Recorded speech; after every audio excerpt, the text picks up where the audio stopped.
A fraud making dog shit takes. A fraud making dog shit takes in the base. Protect from the dog shit takes. We need to stop the dog shit takes. Little help here? Stand back, son. One.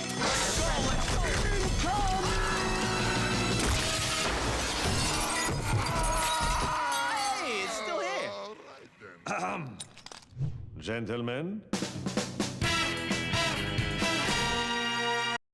Hey guys, it's me again, bringing you an interesting video. Well, if you clicked, you probably already know what this is going to be about. It is about Pappo's video, about the Roblox Asym games, terrible games for terrible people. What a title, am I right? And he even changed it, by the way.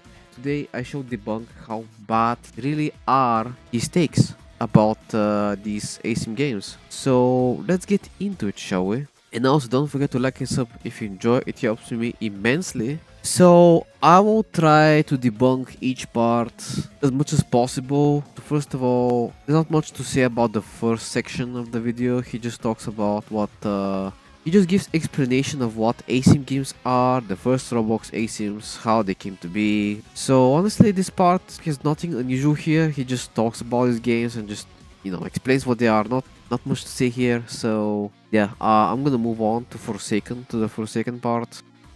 This is the worst fucking game I've ever played.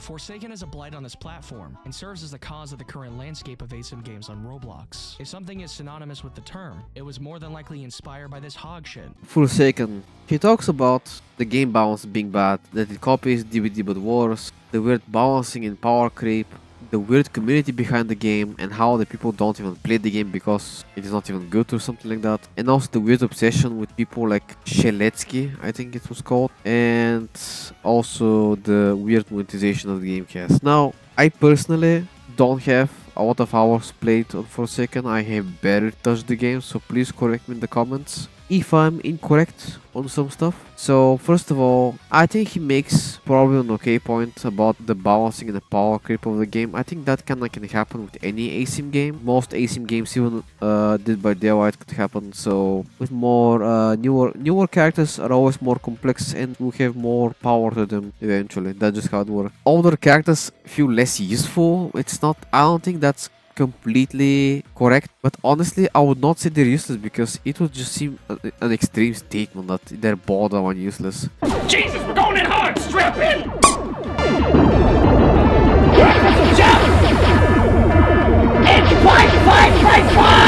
It's fine though, because you don't play Forsaken because you like the game. You don't play it because the gameplay is good. You play it because you have an unhealthy infatuation with real people. There's a cognitive dissonance the Forsaken community has when it comes to specific characters. Shedletsky is a character in the game, but he's based off of a real person. The Roblox user, John Shedletsky, has an avatar directly based off of himself. It's an avatar, sure, but it's still meant to be him.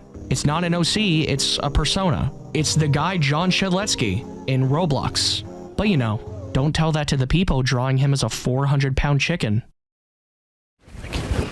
All right, I gotta leave, okay? John, we just started. Come on, man. Listen, there's a lot to see in this life. Not wasting it here. Now for the whole community part, that's something I could agree on, because I believe that, you know, Forsaken is very notorious. I think everyone knows and is aware about how Forsaken is notorious for its dramas, weirdos, and just special, you know, individuals. I have not touched Forsaken. I don't know much about the community, but I know I have heard some pretty dark stories here and there. So what I can kind of agree on, that it kind of feels more low effort as a game in terms of models and animations and so on, compared to games like Pure Chase and Outcome Memories. But that being said, I think it's still not a terrible game. And saying it's like the worst things, like it's the worst, biggest crime against humanity, seems very extreme. Like, I personally never got the appeal for Forsaken, okay? I always preferred games like Pure Chase and OM and other games. But that being said, I don't think Forsaken is necessarily a bad game. So I'm gonna move on to the next part. What do you even say about Pillar Chase 2? I'm being serious. What do you say about this game? It was the blueprint for a majority of today's asymmetrical horror games, which isn't a good thing. If the base isn't good, what comes after won't be any better. Pillar Chase 2 is either absurd bullshit or abysmal dog shit with no in between. It's heavily killer-sided. The fun of the game comes from being a big strong monster that can do as it pleases, ripping people apart for its own enjoyment. Oh my god! I don't know if I can let that slide. But you could also be Valem. Don't be Valem. To be as blunt as possible, people like Pillar Chase 2 because they get to play as a character they like and have a power trip. That's it. There's no skill required. Oh my god, dude, you know what I mean? You just sometimes you meet a guy, you fucking what? You fuckers. You fuckers. You motherfucker, I will rain hellfire upon you! Pure Chase. Oof. Okay, this is gonna be the hard part of the video, okay? Because I played a lot of Pure Chase and here is where I can talk actually about it. Here Pappo talks about the game being killer-sided, that the people only like it for having a power trip, and that it is one of the first as a basis and just to play their favorite character. And I emphasize the game is super very killer-sided, as you should just give up and do nothing in survival, just camp in one place. And that survival gameplay is mind-numbing and boring. And that takes no skill to play killer and win games. It's time to debunk all of it from start to finish and completely see how wrong he is on most of these points. So let's just get into it, okay? Where do I fucking start with this one, okay? This is probably one of the worst takes and I'm going to prove it. By the way, I just want to mention that he never mentioned the code, and I want to mention that he has a very small amount of time played in Pure Chase since the characters were walked and he did not buy any survival perks. Now allow me to provide some actual good objective takes about the game, how I feel about the game, as a person who has a Diamond MX and over 200 hours of Pure Chase and over 3000 hours of Dead by Daylight with 75% time on Cure. So I think my opinion should be pretty valid about this, right? First of all, let's talk about Pure Chase as a whole. So what he's saying is that the game is super killer-sided, there's no point to play Survivor, it is boring gameplay loop, etc, etc, okay? Let's put it quite simple. Pure Chase is a horror asym game where you play as a regular survivor trying to escape eldritch entities and monsters. It is meant to feel like it is killer-sided, but experienced Pure Chase players know that is not really the case. In this game you can get quickly punished as a survivor, which can make it feel like it is killer-sided for people who are beginners or just getting into the game. So the whole point of Pure Chase, in this game you're not meant to be the killer to oblivion, with stun walking and bullying the killer as you please. You're not Sonic, you're not Knuckles, you're a regular guy trying to escape 12-foot tall plumber with the intent of turning you into a flattened Goomba. What the fuck do you think is gonna happen if you run into him head first? He's gonna give you a handshake? Come on. So even with all this said, that it might seem that the game is killer-sided, there is no escape from these killers. Let me tell you something, what this game actually teaches you with experience. Do still have tools at your disposal to survive the killer. It is not about going headfirst into the killer. It is about requiring more strategical gameplay in terms of warning, map awareness, listening to sounds and environment. A lot of killers have different sound cues. Every character has some kind of sound cues and signs about what they're gonna do, and once you learn that, you're one step further. When you know the map layout, when you know what the killers do, when you know how to position yourself on the map, it all comes down together, okay? Making distance, having stamina management, and so on. He never explained, he never talked about any of these aspects. But much like a typical slasher film, unless the plot demands it, you won't stand a chance. The only real way to survive a round is by sitting in the corner of a map and doing nothing. But even then, it probably won't work, because most of the killers have an indicator that lets them see you from across the map. He just said, Survivor is bad, you need to only camp in one place, you cannot do anything. No, that's not the case. Survival gameplay is actually very much layered. You have perks, you have items, you have map awareness, to have the killer knowledge of what the killers do so you can know what to do against these killers. The killers can't punish you for camping, as he states that the camping is the only way to survive, which is also wrong, because killers, like he says himself, have indicators, so he literally contradicts himself in this statement. So I don't know what the hell we're doing here. So what I'm saying is, as you actually get to experience and play the game more, you actually start to realize that it is not in fact as killer-sided as you might think. The killer needs to have an advantage, so you can kill survivors in a regular good time span, because it is not 1v4, it is not 1v6. Usually you're gonna have around 9 to 13 survivors in the game. It's a lot of people. If you just blatantly say that it's Q or silent without even knowing what the monsters do, I think your opinion is just automatically invalid. So like I said, the game is not obviously not beginner friendly, but doing mistakes as a survivor and then be surprised that you get punished for it? I mean, come on. The game has a learning curve, and you get rewarded for climbing that curve as a player. That's the whole thing. You want to play the monsters, you want to play survivor, you want the map, you gain that knowledge, you become better. This is what keeps people in the game. And the whole thing that you cannot whoop, also wrong. That guy literally just shows that he's walking around the fucking rock or something, like some small rock against an Inkfell. How do you lose to Inkfell on mainland? Inkfell is one of the slowest monsters in the game, and you run head first into him? What are we doing here? The whole statement that you cannot whoop is completely wrong. That's where the survival perks come in. Of course, you can probably still die in the end if the monster makes it their mission to just tunnel you, okay? But that does not mean you're a sitting duck waiting to die, like the guy says. You're not powerless. You have, right now in current pure chase, you have Doom Gauntlet, you have flashbangs, you have medkits, you have energy burst, you have parry stance. On top of that, in pure chase 2, last year, perks like energy burst and rewind were borderline broken and very strong, and you had the swide meta, which was really difficult actually to catch survivors with all those things combined with the swiding, so... And my name is Uncle Samsonite. And my name is Uncle Samsonite. And my name is Uncle Samsonite. And my name is Uncle... And my name is Uncle Samsonite. And my name is Uncle Samsonite. And my name is Uncle Samsonite. And my name is Uncle Samsonite. Until Blade nerfed them into more balanced state. On top of that, you know what else you have? Teammates. Teammates who also have those abilities and items equipped. Of course, Pure Chase 2 does not have that much team play, but Recode is about to change that. And I won't say Pure Chase 2 Recode is forming up to be really good so far. All in all, I'm gonna say skill issue in this guy. I mean, come on. And he ran headfirst into the portals in Gilgamesh facility, so that means he does not know that these are all used by cures. I know it is hard. It takes eyes and brain to see a giant plumber charging towards you like a battery ram, but... So yeah, all in all, I think his opinion about Pure Chase 2 is completely invalid. The only thing I can actually agree on is that the current, I want to emphasize, the current Pure Chase 2 objectives are kinda boring, I'm not gonna lie. Most of the tasks, mind you, featuring the unique gameplay feature of either clicking something or holding E for a few seconds. It's the most mind-numbing shit possible. You just hold E, that is true. You just hold E and just do it. There's not much to it. Then you just sit in place and wait for the timer to go out. But Recode is changing that, as there are gonna be more interactive objectives. And doing objectives is not a useless thing, as it does decrease the timer and gives you fewer priority points. Oh yeah, he forgot to mention that, didn't he? Goes to show again that he did not fully research Pure Chase 2. And the whole grind part, it's also an exaggeration, because this is not Warframe or Path of Exile where you have to grind 5 hours for something. I've played games that you grind.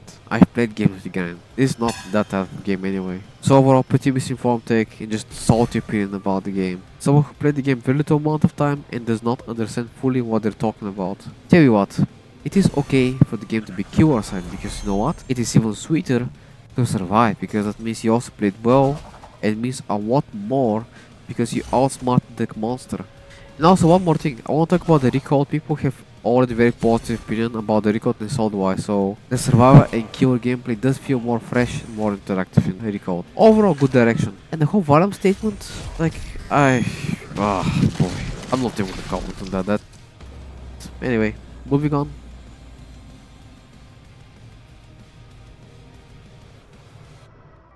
I mean, why else would they be redesigning 3 of the killers to avoid copyright? It surely has nothing to do with the constant stream of revenue they are receiving by making an unbalanced mess, and 40 trillion skins of every recognizable entity and also queso.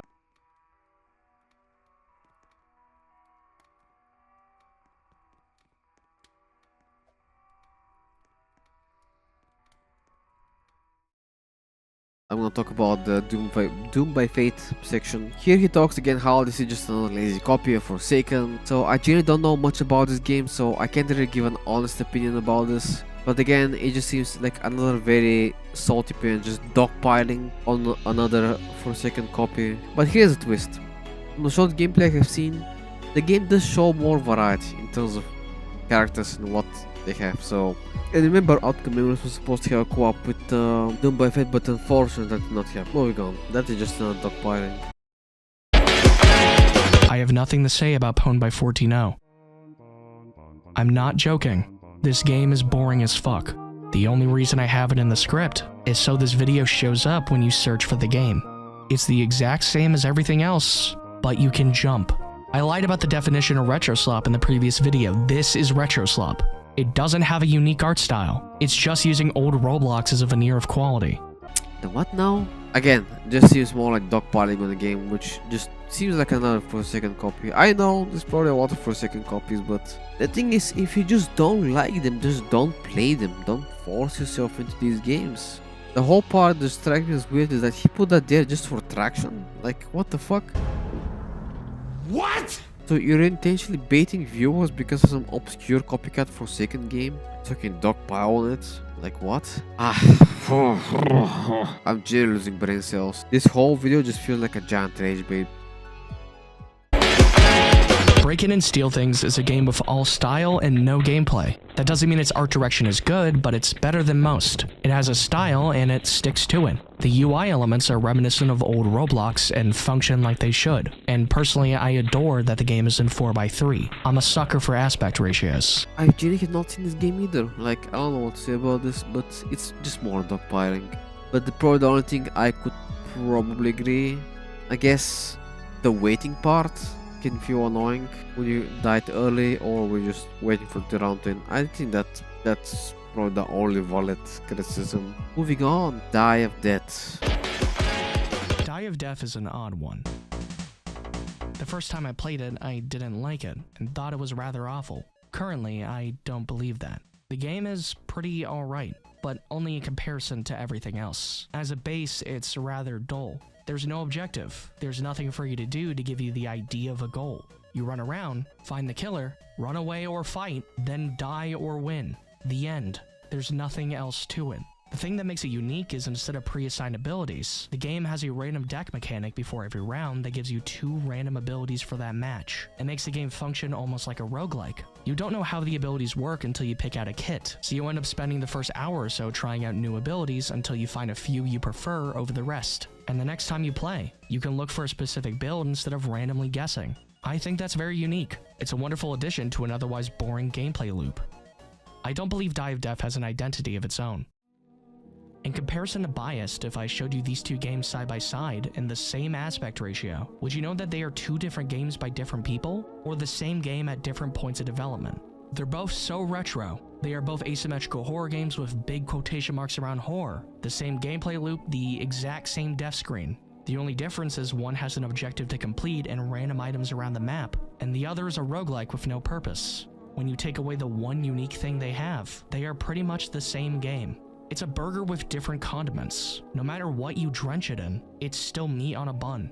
So, on one hand, he talks about, oh, this game has interesting elements. It has roguelike elements like picking cards, cool, that's cool. But then he makes an analogy that it is as lame as the previous game. Like, what? I swear this guy like contradicts himself all the time. As a person who have played Die of Death, I think the game should not be taken itself seriously, and it is still pretty fun. There's a lot of things that make it actually fun. It's a different builds you can have a survivor, the different unique killers mechanics that they have. It's not just the killers are not just copy pasted Forsaken swap killers or whatever. The killers do feel unique to Die of Death as well. I mean, of course you have something like Periscope that feels very Forsaken-ish, but the other characters and skins are actually pretty cool, honestly.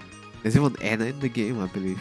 Another cool thing that I like very much about the game is how many game modes it has. He never talked about the game modes. It is one of the few asym joke Forsaken games that has so many game modes which are fun. Double Trouble, where everyone becomes a killer, where everyone tries to shoot the killer, where one survivor becomes a juggernaut and every killer tries to kill him.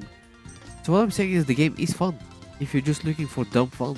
It is like playing 2 Fort in TF2 or some custom game mode in TF2. It's honestly not supposed to be serious, but it's also fun to play, okay? The objective here is to have fun. I think that's what he's missing. The whole point with this game is to have fun. So saying that Die of Death brings nothing to the table feels very disingenuous, okay? So then we have the whole what makes a good asym game. I'm gonna tell you what. No asym game is perfect or balanced. From what I have learned from Dead by Daylight, Pure Chase to Outcome Memories, that you just can't ever truly balance a game like this. But you can always try to come close, at least, to a more stable balance. Here is what I think makes a good asym game. A good core gameplay loop, which balances the survivor and killer in a way that both sides feel fun to play. Survivor should not feel completely helpless, but it should not feel like a god amongst men. Killer on the other side should also feel like a power role. You are one human player versus many, 4 or more human players, and you need to outsmart the whole team. It's not that easy. So you should feel powerful as a killer. There is nothing wrong with a power trip, that's the whole point. And it is exciting for survivors to survive a big monster as well, you know? It all connects, okay? It is okay for the killer to feel like a power role. The killer should not feel like a punching bag. While I say that, you should feel powerful as a killer, it should not be to the point where it is broken and without skill expressions, okay? The better you become as a killer, the more you should get rewarded for your skillful gameplay. He makes this whole statement that these asym games have no point to them, but the whole point is the PvP aspect, the player versus player, one player versus many players. What in the game, every of these games have some kind of depth to it, whether it's playing survivor side or killer side, knowing the maps, knowing the perks, knowing the mechanics. There's a lot of layers, and that's what people like about these asym games. It's not necessarily doing a task, but it's more about the whole package. So what I'm saying is, as a survivor, it's not just about having a get out of jail free card, it is more about outsmarting the killer, positioning yourself properly, whooping and having good awareness, and for the game to incentivize teamwork. And another aspect for a good asym game is having good set win conditions, probably unique mechanics. That includes things like jumping, momentum, just having different objectives for survivor, different interaction on the map, so on. Or even make the killer defeatable in some cases, like Fleetway. That gives incentive by itself for survivors to try to actually take down the killer as a team. The whole statement that asym games are bad with no objectives, nothing to do, it's completely invalid as an opinion, because every one of these asym games, like I said, has many layers and they're combined together to make what they are. So I believe games like Bite by Night, The Catastrophes and Oblivion have the potential to change the asym stage and just bring more life and uniqueness. Oh, by the way, Pappo never really talked about OM and actually skipped it because it was cancelled. It was cancelled, but the game still exists, like why would you not talk about it? And he never talked about it. And he never talked about Disaster either. Like, these are high quality asym games that people hold in their heart dearly for a reason. And instead of showcasing 1 million per second copies, how about you just talk about the high quality effort games or any upcoming passion projects? Because it is easier to hate in dogpile, that is why. You can play Dandy's World on hours on end and... Bro, what the fuck does he even bring Dandy's World? The bot, the killer is just a bot. Wait a minute. I know what this is. He's the next DVD survivor main. Oh, it all makes sense now. The only game he finds fun is when the killer is not a real person and it's an AI that you can bully. Huh. Interesting. You think Dandy World is more fun, that you can play it for hours on end. It is absolutely abysmal take that talks about Dandy's World, but Dandy is not even asym. He even says that Dandy is not even asym. You know what, Alexa? Find this guy's IP address and dispatch MX to his location to power hop on his computer, okay?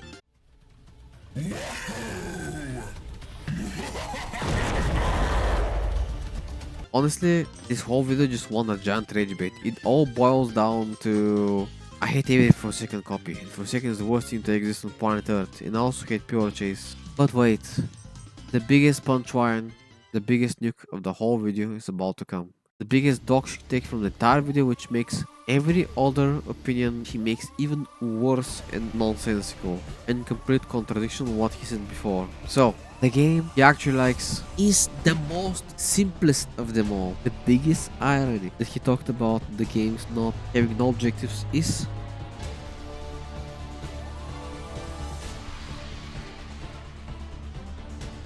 out of everything available, there is only one asym that I genuinely like. This game doesn't take itself seriously. This game isn't meant to be good.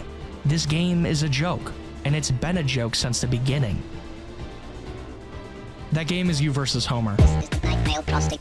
You versus Homer. Oh! I come to all the gods to give you strength, to not go into outrage. But Pappo saying this, it means this game is better more from the games like Projects. Like what the hell is this about? This is like one of the worst rage bait I have ever seen. I could not spend more than 10 minutes playing that game. Nothing excites me, just swap put together for the sake of being swapped. It's not even funny. The entire video he complains that there is no real objectives for praising you versus home for having no objectives for effort. That is a game that does not take itself seriously either, but it is fun. And if you tell me that you can compare you versus Homer to games like Outcome Memories or Pure Chase, games with passion, artists, development team, years spent in creating these games, with thousands of players and positive feedback, and you have the audacity that you versus Homer is better because It does not take itself seriously. I will personally find you, in your walls, in your dreams. I will force you to play every hobby and every minecart swap on Roblox platform available on Roblox until you surrender or your brains will give up. Jokes aside, this is probably the worst take from the entire video. Good job, Pappo. You made yourself look like a complete clown in the entire Asym game community. Now, nobody shall respect you anymore. Congratulations, you have outdone yourself. So here is your reward, the Homer Medal of Honor for most dogshit take of 2026.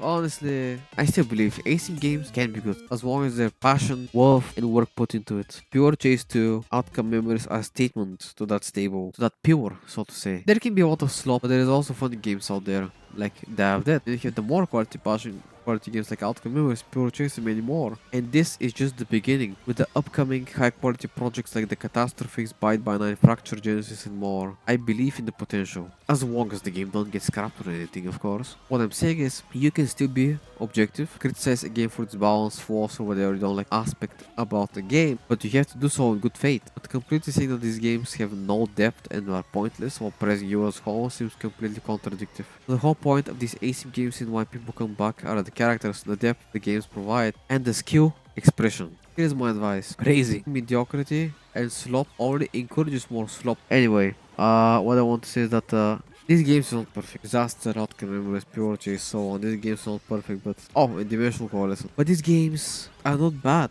The biggest irony is that You vs Homer is actually the most pointless game in the entire list. And I can't even call it an Asym game. It is just hide and seek. There's nothing else to it. So yeah, that's the end of the video. I hope you enjoyed. Like and sub for more actual normal content, because I'm tired of these dramas. I really am tired. I feel like I'm actually gonna go insane. But yeah, thank you for watching. Like and sub for more, and I'll see you in the next one. Whatever place you are from the planet, good day, good night, and I'll see you in the next one.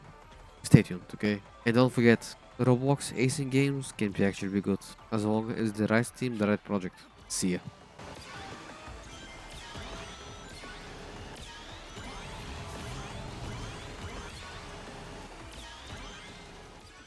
Be you. It could be me. It could even be... Whoa, whoa, whoa! What? It was obvious. He was a fraud making dogshit takes and never played Pure Chase for more than 30 minutes. Watch, he'll make a dogshit take any second now. Any second now. See, a dogshit take. No, wait, that is worse. It is you versus Homer gameplay. So, we still got problem. Big problem. Alright, who's ready to go ratio the fraud? Right behind.